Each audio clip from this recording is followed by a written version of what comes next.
Hey sweeties, how are you doing? Welcome to Nanyacim. If this is your first time of coming across this channel, sweetheart, kindly smash the subscribe button, turn on the notifications so you get notified each time I upload. And please give this video a thumb up. I appreciate you, and I want to say a very big thank you to every one of you for always coming back to watch my videos. You all are the very best. So today we'll be checking out slavery into 1900s. All right. And you know one thing, this is very deep, and it also explains some things from the present. Do not click away, stay glued to your screen. Let's get into it so you all can see for yourselves. Here we go.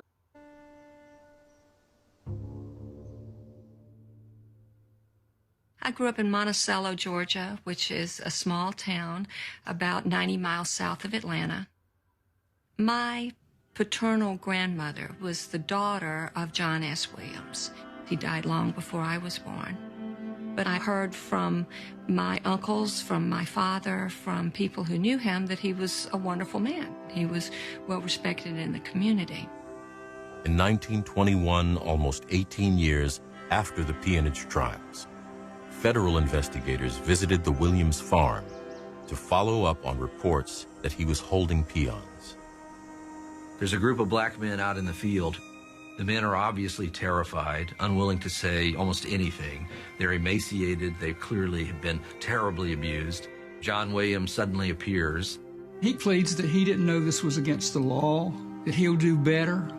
His intentions were good, very apologetic to these federal officials, and they leave. And he doesn't know what they're going to do. He knows they found evidence that he was holding these people in slavery.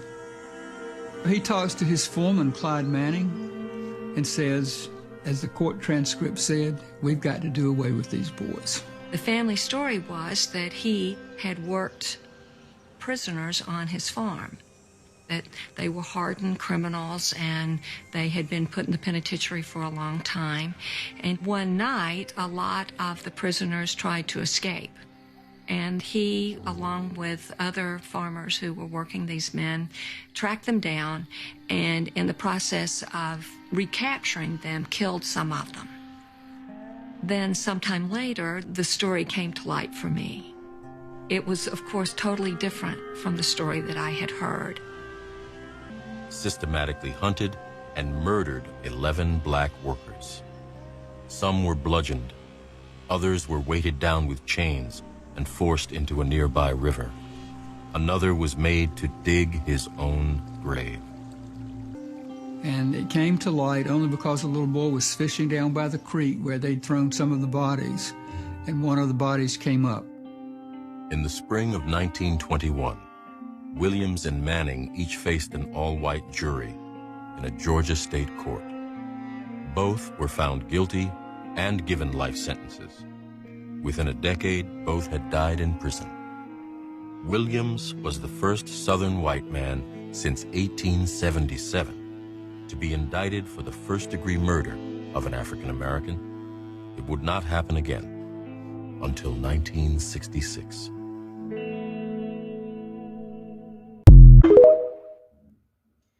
And did I hear the woman say he was a good man? I see how good he is. Picking up black people and turning them to what he wants, and I hope he really did serve that sentence. Like, I hope he really went, huh? Oh my goodness. And look at, you see all these things. Anyways, it is still happening.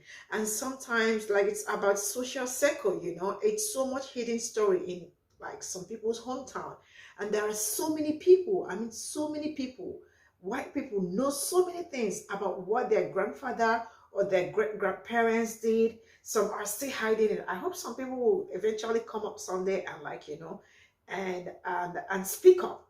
Yeah, because when they speak up and tell about, yeah, I just hope they come and speak up. And it's really kind of crazy that you see why they are also trying to, like, you know, they don't want some things to be taught and all that. It's things like this.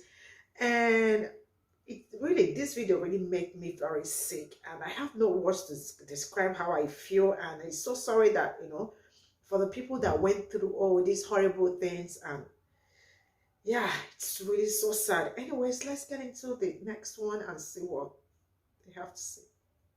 Sharecroppers were especially vulnerable. Millions of black people in remote parts of the South could not leave the farms they were being held on. If they did, they were subject to arrest by the sheriff, and if they were arrested, they would then be returned to the very same farms, oftentimes in chains, receiving nothing. Sharecropping is not slavery, but it did become, for an enormous population of people, forced labor. Families stayed intact, probably within a 2-mile radius of where they were born. Mothers, fathers, cousins, grandparents, everybody stayed. If you knew by the mere fact of leaving exposed you to the danger of being caught up in this system, it made you stay. You knew what would happen if you stepped off.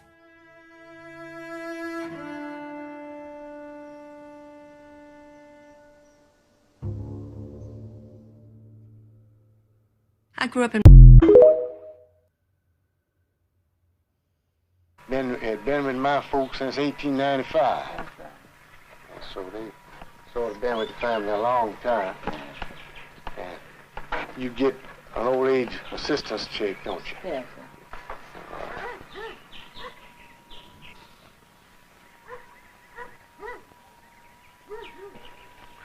He says he take care of them, give him a home to live in, and get him out of jail and all of that. But most of the Negroes on the white man plantation is not living in the house. They're just in bonds.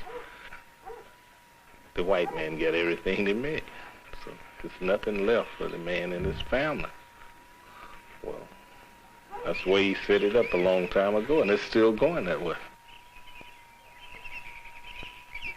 He always figured the Negroes out in debt, and which he's in debt, because you take a man making only $300 a year and with 10 or 12 in family, well, naturally he's in debt, because he's got always borrowed money from this white landowner is to keep going. Well, then he keeps a big stick over his head. That's J.C. Aaron there. J.C. Aaron, he is, that's Hank Aaron's first cousin. Next, come on, Isaiah.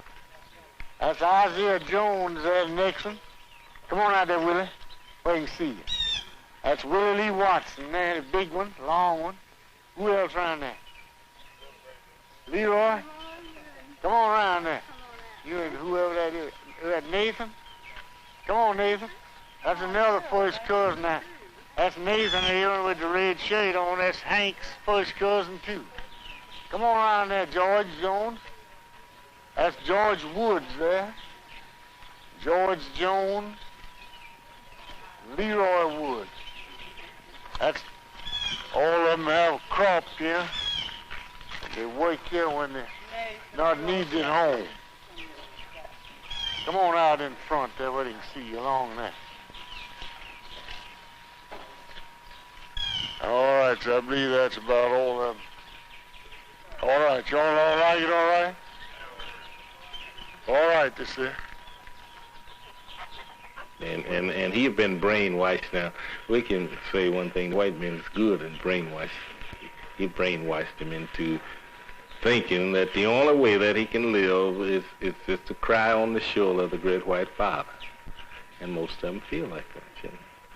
And I think it will help a lot to get a lot of them off the white man plate. A lot of people really saw it. I mean, they saw this slavery firsthand, and they went through a lot. And I am seeing all those videos, and I feel like nothing really changed. Maybe, like, you know, it's now in a modern way, but back then was like so horrible. Today is still very horrible, but like some things are like, you know, we keep learning, we keep evolving, and we keep getting better. We know our rights now and all that, but there are some people that are not that opportune and are still going through the worst and all that. Man. Anyways, let me know what you all think in the comment section, and see you all in my next video. Bye for now.